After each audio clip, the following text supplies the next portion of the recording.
Welcome back, my friends, to another episode of TFT Hyper Roll, and I had wanted to start a new account and try to show going all the way up to hyper using one build like I did last season.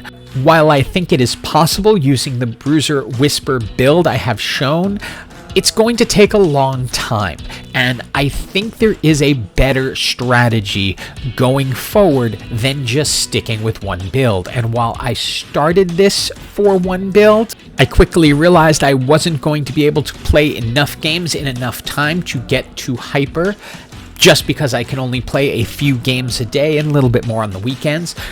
But I then started to devise a strategy from the carousel on, and I wanted to share that with you. So it's using 4 different builds, and it really starts with the carousel.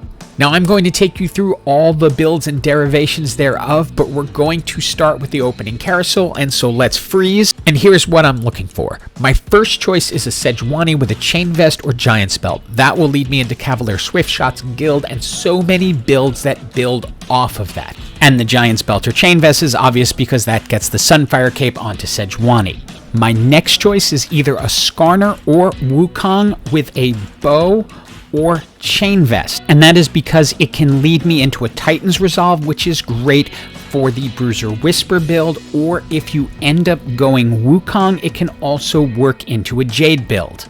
My fallback after that is a Karma with either a Tear or a needlessly large rod, as that will be the fastest path towards really good Karma items. There are a lot of fallbacks after that, such as using Skarner and any of the Siphon items, or Wukong with any of the Siphon items, or you can try Karma with a Sparring Glove, but I'm not as much a fan of picking that up. I'd rather know I'm starting with mana or AP. If absolutely none of that is available, which happens quite often, I tend to go with either a bow or a chain vest, something like that I know I can build into things that I can use in any comp. Now we're going to start with the first scenario. Say you got your Sejuani with a giant's belt or a chain vest, and now you're building into Cavalier Swiftshots. I'm speeding you through some matches from a recent game I played, but you'll get the idea. Number 1 is you're likely going to get off to a good start, but also you are going to be facing a lot of Cavalier Swiftshots.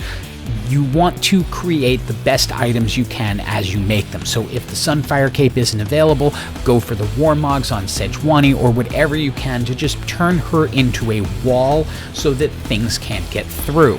As you add your additional Cavaliers and Swiftshots, you want to keep them on separate sides of the board. I see a lot of people crowding Swiftshots onto one side. This is fundamentally, to me, a mistake, because the Swiftshot trait gives additional attack speed based on the number of hexes between you and the opponent. If you have them on the same side, there is a chance that you're going to be slowing one of your Swiftshots down.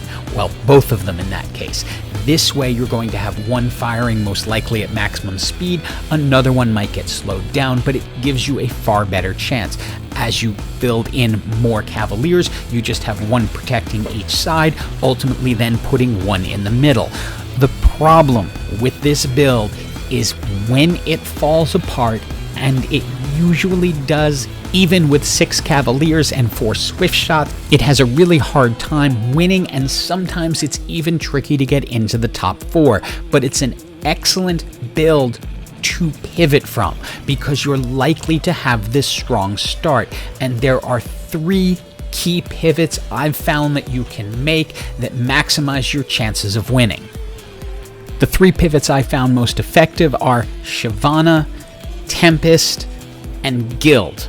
But let's start with the Shyvana pivot. Obviously what you want to do is ride the Cavalier Swiftshots as long as you can until you can get in Xayah and Shyvana. They will now most likely become the carries of your team. This particular setup isn't perfect because I couldn't get another really powerful Rage Wing, but I took it to 5 Rage Wings. You normally want to go to 6, so you'd be pulling out one more of the Swiftshots to add in an additional Rage Wing, but you get the idea from this. You're going to have Xayah, Hecarim, and Shyvana as your main carries. You'll keep your Twitch, your Sejuani, and your Jace for the additional guild bonuses since they go to the entire team, but it will easily carry you to a victory. The second pivot is over to Tempest, and I usually do this by picking up Tempest all along the way. When I see a Kiana, I grab it. When I see a Lee Sin, I grab it and try to get them into the match since they work so well along with Ezreal just to provide the stun. The key though, of course, is getting to Ao Shin, and what is really important with Ao Shin is getting mana items and potentially additional AP items on Ao Shin to make sure that Ao Shin will cast, because you know when Ao Shin casts, teams die, and that can take you all the way to victory very easily. The final pivot is to bring in Zippy the Drunken Dragon and move over into a full guild build. This is one you're likely going to do earlier if the Cavalier Swiftshots are not working out as well, because you're not two-starring all your Cavaliers. Zippy can immediately provide some help to a team that isn't necessarily doing that well. There are multiple ways to build Zippy, but I like to use a combination of tank and damage. Items like Infinity Edge or Deathblade will make Zippy's ult really, really strong. If you can get a Cavalier emblem and put it on, that will work really well, because Zippy will benefit from both parts of the Cavalier buff and the guild buff, which all impact armor and magic resist. Overall, it's a very powerful combination, and it can take you to victory. Okay, you didn't get a Sejuani and you didn't have anything perfect, so you end up just grabbing a Skarner with a Siphon item, or one that can be used in Siphon. Now, we've covered this a bunch of times in a bunch of different videos, so I'm not going to go through the whole thing. In general, you build the best items you can on Siphon. I like to have a lifesteal, some type of tank item like a Titan's Resolve, and then if you can get a Rage Blade, that's fantastic. If not, Quicksilver works really well. Use Silas for support items like Zeke's Herald or Chalice of Power just to enhance Siphon and Pantheon. Pantheon, you can stick tank items on. If you can get a Bruiser emblem on Pantheon, even better. Then you use Pantheon as your 6th Bruiser, and it fills up a slot for you to bring in something like a Soraka or Bard, or even both if you get an additional Tactician's Crown. But this is an incredibly strong build. It's not that contested, so it's pretty easy to ride to victory. But as we learned from our previous videos on this subject, this is not the only way to build it. Sometimes you want to come in with a Wukong start, and this was from Douglas Eicher, and a Wukong start is going to involve picking up a Wukong off the carousel with something that could potentially be made into a Rage Blade. I still like to stick to the Titan's Resolve items, but a needlessly large rod will work since it is part of the Rage Blade. The concept here is to build attack speed items onto Wukong so he can stun lock people early on. That will help you advance into the later stages, where you can then look for your Siphon and transfer items over. There isn't that much competition for this build on either side, whether you're going with a Skarner start or a Wukong start, so you have a good chance of making it. The only problem is if you don't get Siphon in 7, you're probably going to be in trouble. Otherwise, you're easily into the top 4. Now, the other thing that I like about a Wukong start is that you might not necessarily get the bruisers you want, but you can transition over to Jade. And because it is so easy to get a gold 3-star Wukong early on, this can carry you forward pretty fast. Your goal then becomes to get your Chi-OU items onto Wukong, Bloodthirster, Titan's Resolve, and Edge of Night. On a gold Wukong, they will carry you pretty far into the game without suffering losses. You're going to have an easy time. The key then is, of course, getting Chi-OU. How you finish off Jade kind of depends on how things go. If you get a Jade emblem, push for the 9 Jade. That's incredibly strong.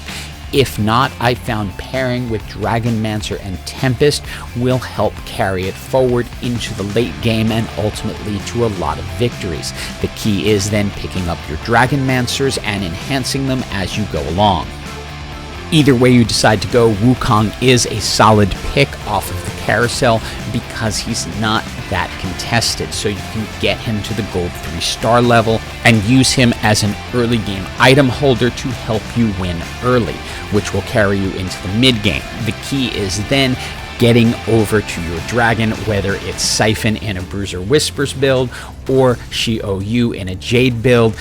If you see a Wukong with the right items, go ahead, pick it up early because you have 2 good possibilities out of it.